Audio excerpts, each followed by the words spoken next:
Chapter 35, Chapter 35.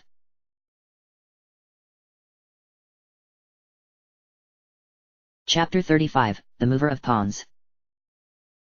Another hard impact slapped Ash back to consciousness, then he began to sink. Opening his eyes, Ash saw only darkness. His numbed mind took a moment to realize he was slowly floating downwards through pitch-colored water, and a moment longer to grasp that he couldn't breathe. Sinking, blind, deaf, his heart began to race, and the young trainer, terror stabbing into his mind, reached up to his helmet and slid open the little valve beneath his chin. Immediately a puff of hot but breathable air filled his helmet. The savant sucked in a heaving gasp of the air as his suit's internal rebreather stirred to life. A second later, he flicked the switch on his temple and reactivated the tiny flashlight above his right ear.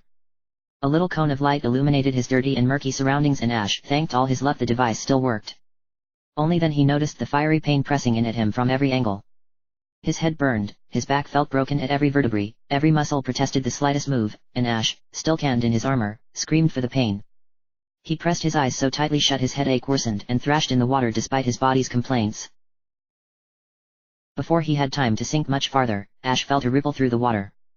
His heart falling into his stomach, he looked up and saw in the gloomy water some 50 feet above him, a dark shape rapidly growing larger as it approached him. Snorlax! Ash muttered, the new wave of adrenaline in his blood lessening the pain. He looked up a second later and saw another dark shape, this one far larger than Snorlax, appear overhead. Then he felt the shockwave of the Aerodactyl's enormous body crashing into the underground lake. Shit! He muttered. Kicking feverishly and pumping with his arms, Ash tried to swim out of the way as the enormous corpse fell towards him. He hadn't gotten far enough, and as the Aerodactyl passed him, the enormous Pokemon's wing swept down over Ash like a stone net, plunging him farther down and tossing him around, sweeping all sense of balance or direction from the young trainer's mind. Fighting like a man possessed, Ash grabbed hold of one of the Aerodactyl's talons and attempted to throw himself out from underneath the dead Pokemon. He succeeded. Gasping as if he had broken through the surface of the water, Ash escaped the Aerodactyl's wing and turned his head to watch as it sank lower. He couldn't see Snorlax. Breathing heavy, Ash looked around for any bottom to the lake or visible ceiling overhead. He saw neither. Only darkness waited for him at the end of his flashlight's dim cone. I'm going to drown here, Ash thought, reaching out for Haunter and feeling nothing. He felt along his belt, hoping perhaps to find Vaporeon's Pokeball, but finding nothing in its place. He struggled for a minute, trying to swim up, but finding the armor too heavy a burden with which to ascend. But I can't take it off. The young man realized he had been sinking faster than he could climb for longer than he could hold his breath. I'm going to die here, like this, the thought chilled him to his core. Pathetic.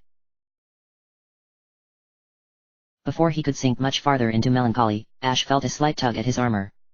He turned his head, tears stopping half formed in his eyes, but saw nothing. The pull was definitely there, however. A strong but gentle current drawing him slowly in some direction, which he couldn't tell. He didn't fight it. Anything, he thought, was better than fighting right now. He sighed, reaching up to wipe the salty streaks from his face, remembering a second too late the armor that completely encased him. Then the current grew stronger. Ash looked around him as the gentle motion of the dark water pulled him faster than before, to where he couldn't see, though the buffeting sensation became plain through his armor. Almost before he could register what he saw, the bottom of the lake, a bed of stone black as obsidian, raised up and smacked into Ash. The current, having long since swept away any loose stone or sediment, blew fiercely now at Ash, throwing him along the ground like the winds of a hurricane.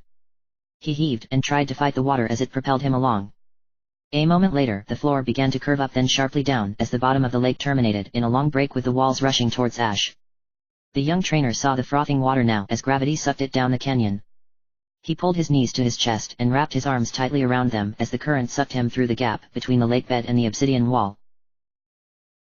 Wincing in pain after a short drop as he struck the floor hard, Ash lost his grip on himself and uncurled from his fetal position. Flailing helplessly as the water picked up speed, racing him past sharp rocks that jutted from the floor and ceiling alike, Ash couldn't muster the strength to fight the current. Twisting and turning like a maze, the cavern slapped by Ash at ever greater speeds. Every second or more it seemed to the savant a rock would explode out of the ground, right into his path, and he could do nothing to avoid the impact. Each time he hit the protrusions or the wall, each time he was thrown violently against the ceiling or slammed against the floor, it seemed to threaten harder to break him in two. Racing along, Ash reached out for one of the croppings of stone. He caught it in the crook of his elbow, only to be excruciatingly torn off and flung on his way. His arm snapped back so hard it spun Ash like a top and he slammed the side of his head into the floor. Instantly his world began spinning in all directions at once and his flashlight went out. Gasping for air but finding none, Ash closed his eyes, sure that his arm had been shattered if not torn cleanly off, and resigned himself to being either drowned or bludgeoned to death. The young trainer's eyes snapped open when he felt the weightlessness take him. Flung by the current out into the open air, Ash sensed himself falling, careening through the darkness and tumbling head over heels. Falling for second after second, the young trainer knew this had to be the end. He struck the water below with a dizzying thud, and sank like a stone. Again he could feel a current pulling him along towards another funnel. Gasping and again clawing at the water, Ash closed his eyes and simply flailed, grasping for anything around but finding absolutely nothing with which to save himself. Something locked around his hand. Ash's eyes bolted open and in his panic, he saw out of the blackness, a bare hand grabbing his wrist. Vice-like in its strength, the hand, attached to an arm shrouded in a white coat, pulled Ash up in jerking but freakishly strong motions. "Ash!" A man's voice called out of the dark. "Ash, where are you?" "Grandpa!" Ash screamed, finally realizing the true extent of the pain searing through his body. "Grandpa! Help me!" "Merciful gods, Ash, what happened to you?" Professor Oak's voice reached Ash through the blackness. "I fell." Ash pressed his eyes shut as tight as he could as raw strength continued pulling him towards the surface. "I fell. I'm trapped, Grandpa. I can't move. It hurts too much." "Ash, what happened to you?" The wizened trainer's voice again echoed in Ash's mind. Ash choked on the lump in his throat. "I fell," he repeated. "I broke. I gave up." The young trainer began to hiccup and fight back tears, going utterly limp, though the powerful strokes of his savior pulled him along. "I can't." He trailed off. "Ash, what happened to you?" Oak's voice repeated once more. Voice breaking completely, Ash reached to put one hand over his face. "I've never saved anybody," he gasped. "Not Pikachu, no one in Palette. I couldn't save Misty. I couldn't even save Mom. Grandpa. I'm a failure." The young trainer felt solid ground brush his legs as he was pulled up on some kind of shore. "Ash," Oak's voice rung again. "What happened to you?" When the dragging stopped, Ash opened his eyes.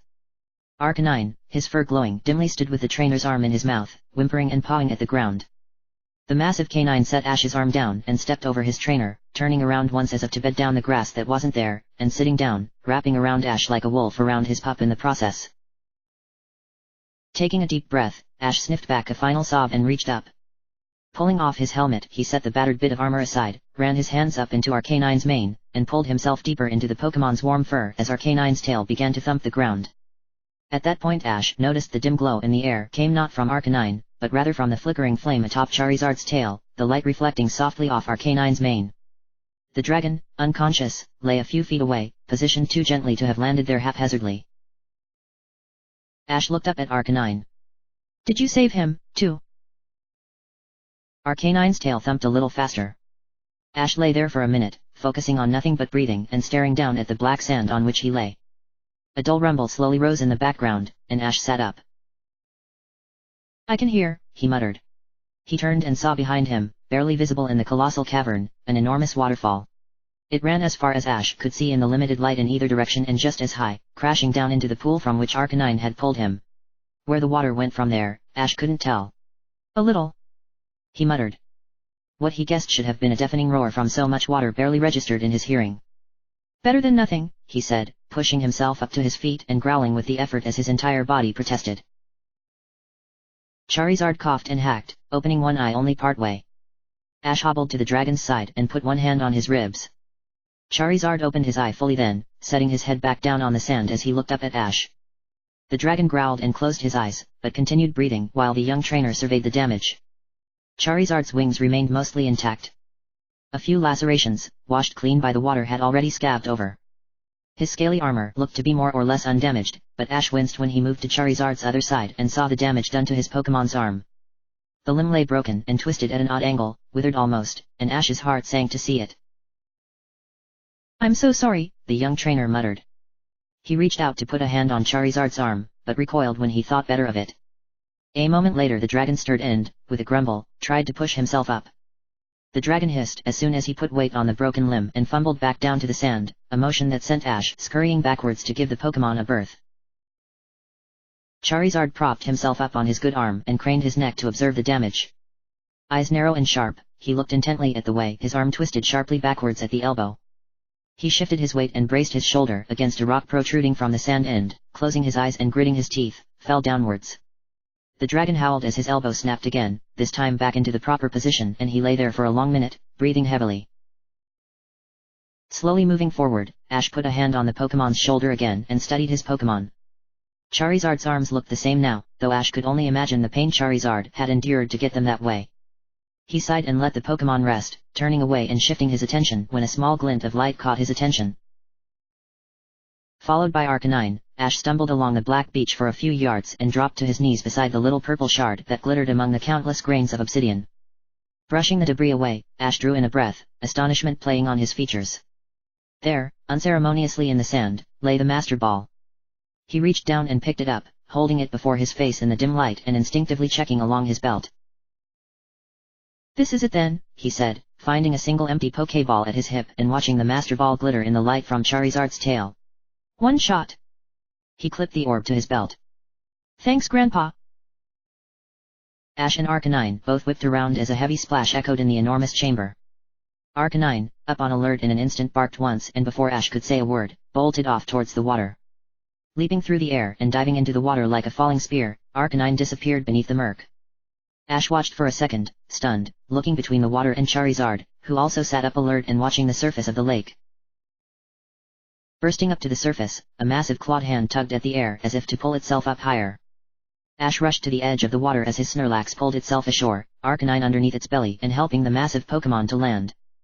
The canine Pokémon dodged out of the way as Ounce collapsed and heaved up a stomach full of water and other slightly less pleasant-smelling things. The huge Pokémon took several deep breaths and collapsed, passing out on the spot. Ash stood completely still for a second, his eyes darting between Arcanine and Snorlax as the canine sat, tail thumping the ground with a satisfied look on his face. The young trainer walked forward and rubbed Arcanine behind the ears. "Good boy," he said before turning to the Snorlax and grabbing his last Pokéball. Snapping the orb open, Ash pointed the device at Ounce and almost immediately the giant creature disappeared into the ball. Clipping it back to his belt, Ash glanced at the Pokéball only once before returning to Charizard, and sitting down. Leaning against the dragon, Ash took the Master Ball and began rolling it over in his hands as Arcanine vigilantly paced out a perimeter around his injured companions. Images of Janine, May, Giovanni, Mewtwo, and dozens of other characters running through his mind, Ash closed his eyes and took the next few hours to rest and compose himself. Gradually his aching began to fade and Ash breathed easier. As the pain seeped away, a numbness replaced it. Ash realized as the minutes rolled by that his fingers had gone numb. Holding his hands before his face, he touched his fingertips together, or tried to, only to find most of his coordination gone. His feet and most of his left leg were likewise numb and sluggish. "Great," he muttered. "I'm never going to get out of this place." He pushed himself to his feet and paced about, measuring his steps and ensuring that the creeping numbness wouldn't spread. More than once he stumbled, his legs feeling unevenly heavy and his hands cold and uncoordinated, but the problem remained constant, localized where he first noticed it. Turning around as a familiar, ethereal voice reached him, Ash stated into the darkness as a cold presence approached. "Human. Human." Haunter shouted, his voice sharp and curt. "Human. The girl and the man, the girl and the man." The ghost stopped in front of Ash and became visible, a truncated head and floating purple hands, his sudden appearance making Arcanine and Charizard both jump to attention. "Slow down," Ash held his hands out as Haunter's shape solidified some. "What's going on?" "The girl and the man," engaged the psychic. "All fighting. We are losing." Ash's eyes went wide and he ran to the edge of the lake, watching every step to make sure he didn't fall. Snatching up his helmet and holding it beneath one arm, the young trainer swung one leg over Arcanine's back and looked between his mount, Charizard, and the ghost. Nodding to Charizard as the dragon got to its hind legs and snarled, eyes narrowing, Ash looked back to Haunter. "Lead the way." Snarling a challenge as Haunter sped away, Arcanine bolted after the ghost while Charizard half ran half flew to keep pace. The party reached the edge of the enormous cavern, its walls arcing so high overhead Ash couldn't see the ceiling, and Haunter guided them to a crevice between two crags that proved just wide enough for Arcanine and Charizard to clear. The passage beyond followed the upward slope of the previous cavern for 100 yards or so before reaching its zenith and angling sharply down. Replacing his helmet, Ash began to worry as the steepness of the slope would send Arcanine into a tumble, but the Pokemon's paws caught every foothold and dodged every hazard. Charizard likewise compensated when the footing grew almost too steep to manage. Flaring his wings and catching every outcropping, he followed the ghost and his trainer deeper into the cavernous gullet. Ash braced himself as Arcanine followed Haunter, leaping through a hole in the floor, and falling for the better part of 20 feet before landing as lightly as a bird on the stone floor of another tunnel beneath. "Here we go," he muttered, looking far down the tunnel, lit as it was by a dull purple glow that hung all throughout the air at the top of the tunnel. Haunter paused and Ash could sense the hesitation in the ghost's words. "Psychic this way." Steeling himself and straightening up on Arcanine's back, Ash patted his mount's sides with his heels as Charizard landed behind them. "This might be our last fight," he looked around at his Pokémon. "Let's make it count." Arcanine's lip tugged up in a low snarl as he walked forward. Charizard dropped to all fours and pressed his wings back against his body, no noticeable limp in his injured leg, while Haunter fell back behind Ash and the other monsters to bring up the rear. Their footsteps thunderous in the silence, the party paced down the tunnel, none hearing any sign of battle, towards the empty door at the end of the passage. As they neared the door, Ash could see through the portal a tremendous chamber beyond, and as the group passed under the archway, the young trainer couldn't help a quick and odd look around. The main entrance stood more than 15 feet wide and twice as high, but the sheer size of the chamber beyond made it look like little more than a chip in an otherwise flawlessly smooth wall. Stretching out 100 yards to the right, just as far to the left, and twice that high, the room's walls glittered like amethysts next to a fire in the violet light of countless floating orbs, ranging in size from smaller than a grain of sand to as large or bigger than Ash's Snorlax. None of the lights stood still, but rather they all traced paths through the air at lazy speeds. The display made Ash's jaw go slack. "Do you like my planetarium?" A familiar cool and measured baritone echoed through the room, chilling Ash when it reached his ears. As he looked down then from the display of lights overhead, Ash watched while a figure, shaped much like a man but taller and sporting a tail twice as long as its body stood up from its sitting position in the center of the room without turning its gaze away from the circular pool of water in the middle of which it rested. "Mewtwo," Ash asked calmly, "I take it." The creature hovering a hair's breadth above the pool turned its horned head and looked directly at Ash. Its two enormous purple eyes opened wider for a second before narrowing. It nodded. "Indeed." It turned its full frame, a structure of wiry muscles bundled tightly beneath gray skin, towards Ash and walked along the surface of the pool. Crossing the 10 feet of water and touching down on solid ground, Mewtwo studied Ash for a moment while Arcanine and Charizard growled. "A pleasure to finally meet you." It inclined its head slightly to Ash, face to face that is. "I had thought the Guardian would finish you. This is certainly a pleasant surprise." Ash stepped down from Arcanine. "Cut the civility act," he raised his voice. "Where's May?" He looked around the room. "Where's my father?" "There's no reason we can't be civil, carry this out with grace," Mewtwo said, turning and pointing his hand, which Ash now saw had only 3 exceptionally long fingers towards a tremendous double door on the far end of the room. "They're beyond that door, safe, in my vault." Mewtwo then waved his hand and the water in the pool behind him rose up, forming a solid sheet. A ripple disturbed its surface and Ash saw an image of both Giovanni and May, lying on beds of stone inside a chamber of purple rock. Glass lids held the two trainers on place and while May pressed out and punched at hers, Giovanni lay perfectly still, his head turned to watch May with some combination of amusement and exasperation on his features. "They're perfectly unharmed," Mewtwo went on, dropping his hand back to his side at the same time the water splashed back into the pool. Ash stood for a moment. Unsure exactly how to proceed, he took several steps forward. With one hand he motioned for Arcanine and Charizard to remain where they were and with the other he readied as subtly as he could to grab the Master Ball behind his back. "All right," the young trainer said, approaching within a few paces of Mewtwo. "You want to be civil, we can be civil. It doesn't look like violence got May or Giovanni anywhere anyway." "Good," Mewtwo answered, turning back to the pool of water and looking intently down at its surface. "Despite to what you must be thinking, I have no love of destructive means. Neither however do I have any choice in this matter." Leaving a few steps between himself and Mewtwo, Ash stepped up next to the pool and looked down at the surface. His breath catching, Ash reached up and pulled off his helmet for a better look. Across the top of the pool, dozens of different images flashed and faded into and out of existence. Some lasted only a few seconds, while others remained as long as Ash looked down at them. The young trainer swallowed the lump in his throat. "What am I looking at?" he asked. "Perspectives," Mewtwo answered. "The countless eyes of those carrying on my conflict." As Ash watched one display in particular, he realized the events unfolding were from the perspective of some flying Pokémon. The young trainer watched as the Pokémon observed a vicious battle taking place beneath. Dozens of diverse monsters battled in a courtyard of white stone, beams of light and waves of fire flying with such speed and fury Ash couldn't keep up with what was going on. "Team Rocket's Citadel and Mount Moon," Mewtwo said without looking at Ash. "What?" the young trainer asked. "That one you're watching, it's one of my Golbat at the fortress in Mount Moon." Ash's attention snapped back to the fight. "Brock," he muttered, looking between displays, hoping to catch sight of his old friend. Mewtwo waved his hand and the whole pool changed to show a bird's-eye view of the battlefield, a huge courtyard enclosed on all sides, including from above, by stone walls. On one end of the yard a set of stone doors stood wide open. Zubat, Golbat, Geodude, Raticates, Beedrill, Spinarak, and other Pokémon, each with ashen hides and glowing purple eyes stormed into the fortress, one rank after another.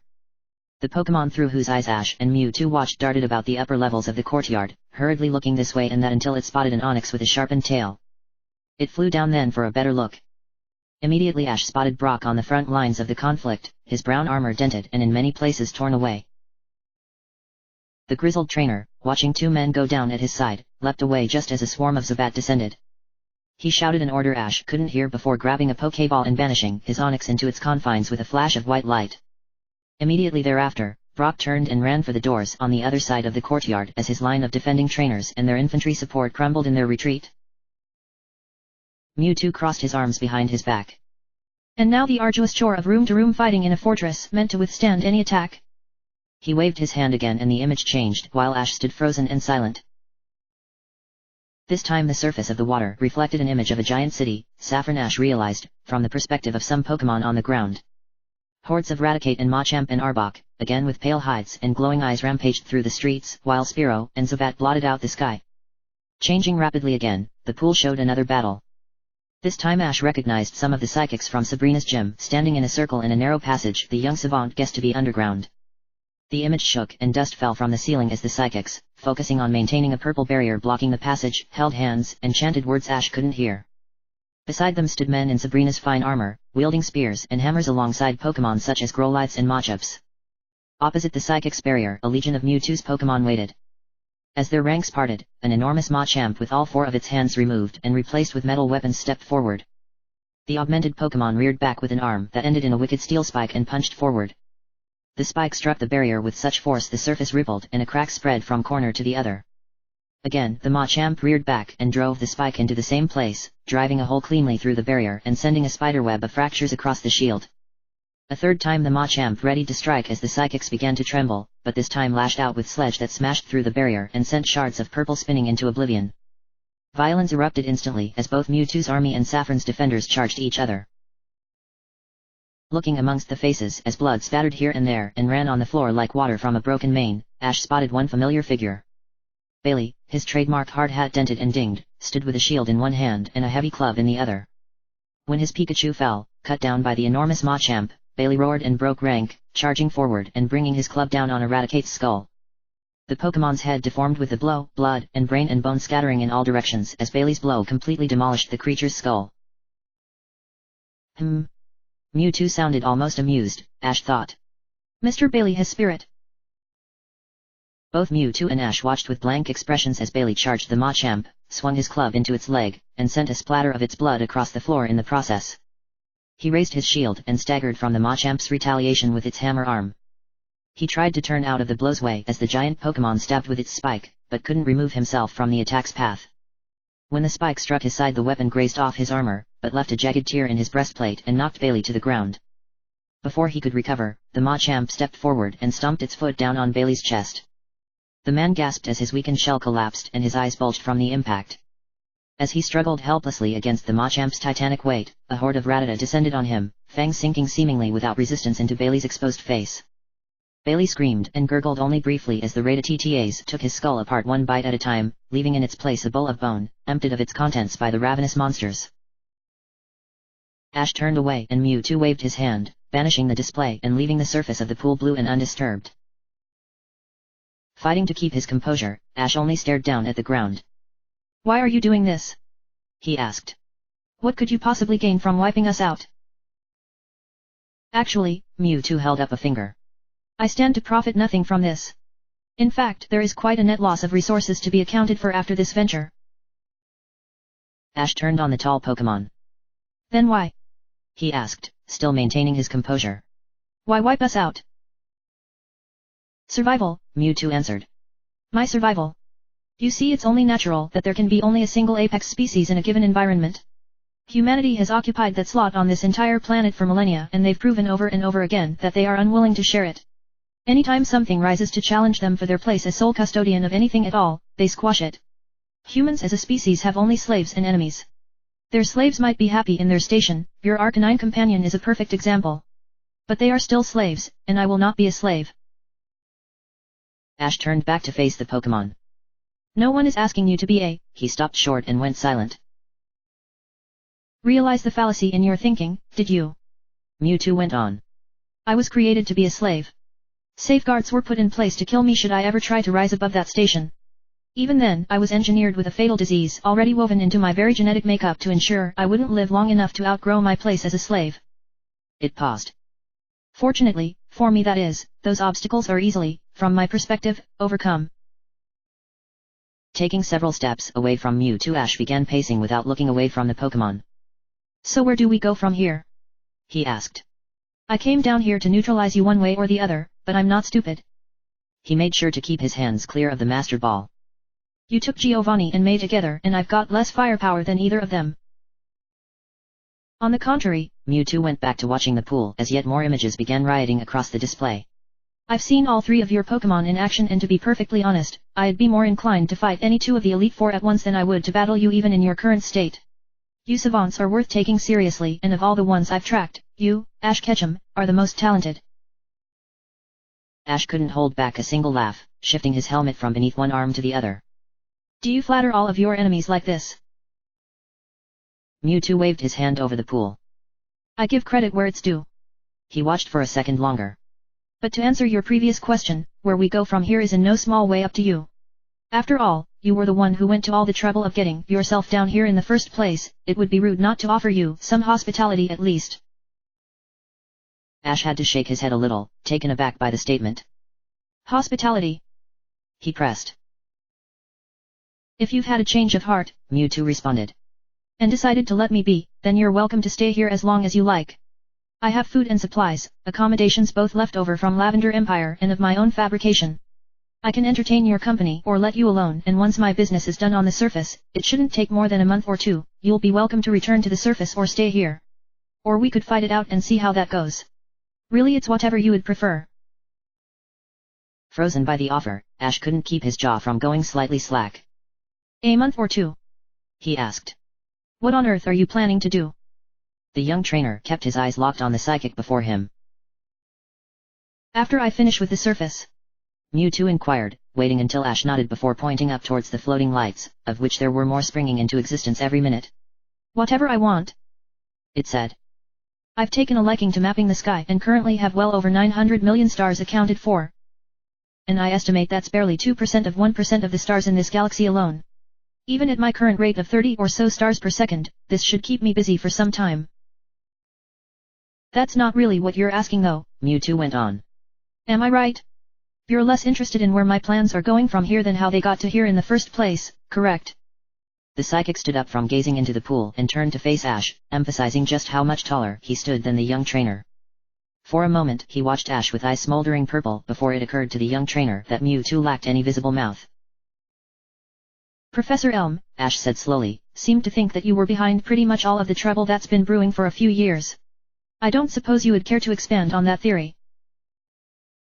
"Coming from me," Mewtwo said, "would you believe whatever story I told you?" Ash shrugged and glanced over towards where his Pokémon still sat, completely alert. "I already know you were behind war between Cinnabar and half of the rest of the world. How much more unbelievable than that could the rest be?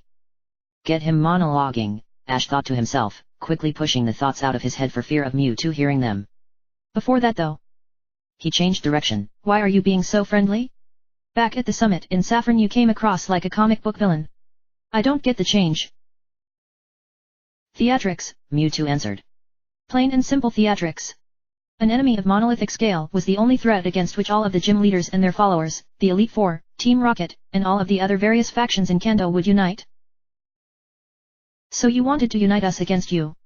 Ash questioned. Why? That doesn't make any sense. Think about it, Mewtwo answered, turning back to the young trainer. When faced with an infestation, would you rather have to hunt down a dozen or 100 different colonies and resistance movements, or would you prefer all of the insects in one central location where you could wipe them out in a single move? Humans, you see, have this quaint kind of self-confidence. They think that if enough of them clump together they can overcome any threat. Ash looked down at the floor. You united us so you wouldn't have to hunt us all down, he muttered. That is the root of it, yes, said the psychic, his tail flicking from one side to the other. Through a combination of theatrics and psychic suggestion I plunged Elm, until recently little more than an ambitious and cunning opportunist, into a state of such despair that his mental state shattered. He convinced himself that the only way to survive my plan was to help it along, and after he reached that point, convincing him to unite Johto and Orange against Cinnabar and thus Kanto was easy. Or was already planning an invasion. Mewtwo waved his hand over the pool as yet more purple stars appeared overhead, so they saw a golden opportunity and leapt on it. Staggering and wishing there was a chair on which to sit down, Ash faced the psychic. Why Kanto? He asked. Mewtwo turned and met Ash's eye. I burned the plantations east of Viridian to start a food shortage. Team Rocket stepped in and took the blame to keep everyone from panicking and bought up all the staples from elsewhere to distribute them to the public and ensure no one would starve. I began harvesting the Pokémon from Mount Moon for my armies to destroy Pewter, but Team Rocket preempted me there also. They slaughtered everything I meant to harvest, preventing the destruction of the city. So, then I pitted the three sisters of Cerulean against each other to destabilize the city. I armed them for war against each other and against Pewter, but again Team Rocket kept the peace. They turned Misty away, had her kill her sister, and vacated the city, leaving it to a single, exceptionally talented ruler. Mewtwo's tail began to whip faster from side to side and Ash found it impossible to breathe. Team Rocket built the device in Lavender to disrupt my power and check any further progress. The plague of ghosts would have claimed the lives of half a continent, but they were willing to accept such losses to stop me. When I sent you to destroy the device, it cost them years' worth of stockpiled resources, but still they persevered. They tightened their grips on Fuchsia, Vermilion, and Celadon, squeezing more resources to combat me on every front, and again Giovanni succeeded. He never once defeated me on the battlefield, but everywhere I made a move he had pieces set up stop me. It had to be Kanto, Mewtwo began speaking with great intensity, because Team Rocket is strongest here. Giovanni is strongest here. It had to be Kanto because only they could resist me. Johto, Orange, and Or could do nothing to stop me if I turned my attention on them for more than a week. The devastation its civil wars brought reduced Hoenn to a withered shell of its former strength. Sinnoh is so remote it can't offer aid to anyone. I can deal with it at me leisure. But Kanto, central, strong, rich beyond the dreams of princes anywhere else in the world, Kanto stands as the only location on Earth that could offer any meaningful fight. Even after I destabilized Celadon by putting Erika back in power, even after I robbed them of support from Vermilion and Fuchsia, still Team Rocket keeps fighting. If not for every step I took in destroying their power base and supply lines, they might still have been able to check me. But no longer. Now, not even Team Rocket and the Elite Four and all the gym leaders of Kanto can resist my armies, not with Or and Johto and Orange pressing in at their borders from three angles.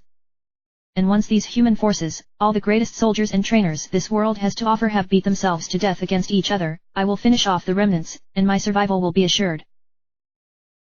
Ash took several steps back. He thought for what felt like minutes, almost forgetting the Master Ball behind his back. Why Saffron? He asked, noting Mewtwo's calm returning. Why free Sabrina? What could only have been a chuckle escaped Mewtwo then. If Sabrina had died in that machine, Zapdos would have died as well. Mewtwo paused and again held his hand out towards the pool. And I had use for Zapdos. As the screen of water rose from the pool and formed again a solid sheet, Ash saw on the display an enormous battle at sea. Hundreds of steel ships, some of which he recognized as Cinnabars, stood hull to hull, rammed each other, and sent boarding parties against each other, all as a swarm of Pokémon and mounted trainers fought for supremacy in the darkly clouded sky. Fires burned aboard many ships and atop spilled fuel and oil on the water's surface. Ash saw Lance and his Draco Knight tearing into a ship bearing an insignia the young trainer didn't recognize. The huge dragon sat on the side of the vessel, raking it with long claws and tearing gashes some 20 feet long into its hull. All at once, the already dark sky went black as the oil spilling from the many sinking ships. As if on cue, hundreds of bolts of lightning rained out of the clouds. The winds picked up and stirred waves that tossed some of the smaller ships about like toys. Descending from the clouds, an enormous sphere of light that Ash thought must have been at least 100 feet across, floated into view. Inside it the young savant thought he saw a shape like a huge animal bearing many sets of wings that glowed so brightly they made the true shape of the creature impossible to divine. Lightning arced from the creature at a rate of dozens of strikes per second. Beneath it every ship burst into flames, some exploding outright. The crews on their decks, those that weren't incinerated immediately, flung themselves into the sea. Ash watched in horror as Zapdos rained destruction on everything within sight for a moment before Mewtwo waved his hand and the screen dropped back into the pool. "You see," said the psychic. "Controlling Zapdos, I'll destroy Orange's and Cinnabar's fleets and lay waste to the islands in the south. Soon enough, I'll have grown strong enough and then I'll awaken Moltres from her slumber beneath Cinnabar and Articuno from in the Seafoam Islands." Looking at the ground, Ash took several long breaths. He turned and glanced at his Pokémon before looking back at Mewtwo. "Why spare me?" he asked. "Why not kill Giovanni, May, and I all now and be done with it?" "I told you," Mewtwo answered. "My fight is with humanity. You savants are far more advanced. I for one don't believe in different quantifiable levels of evolution, but there's no denying that savants are a step up from humans. I want to preserve you that I might watch you and learn from you, that I might gain some insight into the exact way in which evolution makes such odd bounds forward in so short a time." Moving his hand behind his back, Ash grabbed the Master Ball and took several more steps away from the psychic. As Ash took a breath, Mewtwo turned again to the pool. "So," said the young savant. "I think I understand now." "Understand what?" Mewtwo asked. Ash tightened his grip on the ball.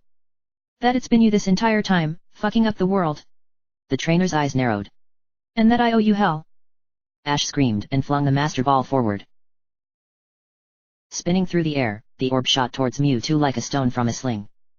A blinding white seam opened around its equator and the ball opened on a hidden hinge. As it neared the psychic, the Master Ball unleashed a flood of burning energy that reached out for Mewtwo like the tendrils of some eldritch beast, wrapping around its ankles and elbows like ropes, and enveloping the Pokémon in a blinding corona. Ash clenched his fists as Mewtwo disappeared in a flash of light. He raised one hand to cheer, but stopped short. All in an instant the light exploded away, leaving the Master Ball hanging half open in mid-air and Mewtwo standing exactly where he had been. The psychic, very casually turned around, and looked at the Master Ball. Reaching out and tapping it with one finger the ball began to disassemble itself, the dozens of components hanging in the air for a second, before dropping to the ground with a light clatter. Mewtwo then turned on Ash who stood absolutely still. "Quaint," he muttered, tone darker than before. End of chapter.